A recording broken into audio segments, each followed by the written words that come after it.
मैं गठबंधन का इतिहास इस देश में कैसा रहा है वो बता देता हूं, ताकि आप सब लोगों के लिए और हमारे दर्शकों के लिए बड़ा और इजी हो जाएगा इस देश की राजनीति को गठबंधन के नजरिए से समझने के लिए।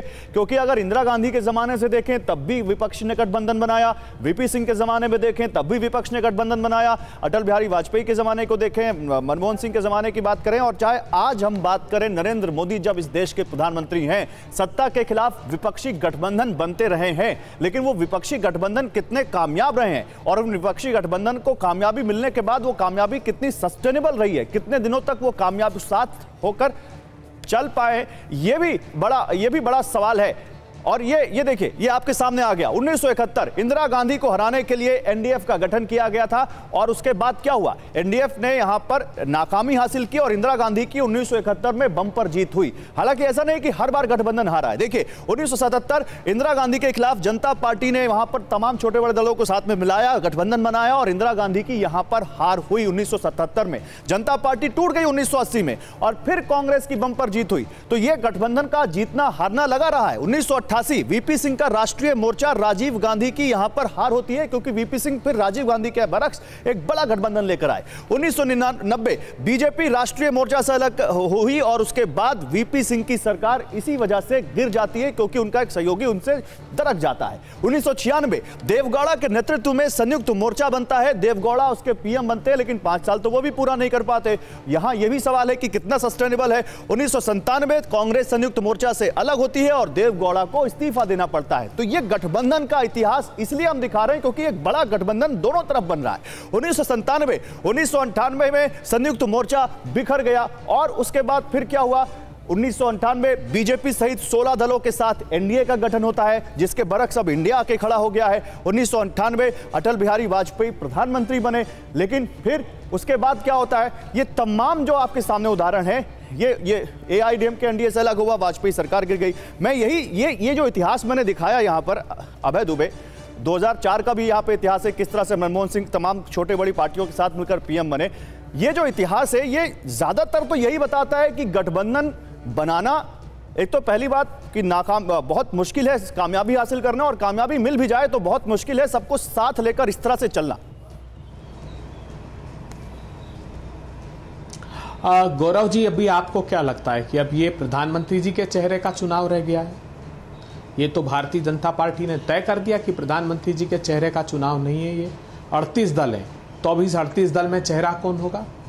चेहरा होंगे वो राजभर जी जो कल हमने टीवी पर देखा, उनके और उनके पुत्र को, जो कह रहे थे कुछ दिन पहले कि हिंदुस्तान का सबसे झूठे अगर कोई व्यक्ति है तो वो मोदी जी हैं। फिर दूसरा कौन होगा? वो होगा जो मुख्तार अंसारी, जिनको कहते थे कुख्यात डॉन सरगना हिंदुस्तान का सबसे बड़ा, और कोई नहीं, योगी जी आकर कहते थे, उनका बेटा अब्बास अंसारी, इसका चेहरा होगा इस एनडीए का। अब मैंने तो सुना है कोई छोटा राजन के छोटे भाई का भी एनडीए में प्रवेश हो गया है या होने वाला है किसी राजनीतिक दल के माध्यम से। फिर कौन होंगे? जीतन राम मांझी, जो आज भी टेलीविजन पर कह रहे हैं कि राम के तो खिलाफ हूं मैं एनडीए का हिस्सा हूं मगर राम के खिलाफ हूं। और किसके समर्थन में खड़े थे वो? रावण के समर्थन में, रावण को बड़ा बता रहे थे।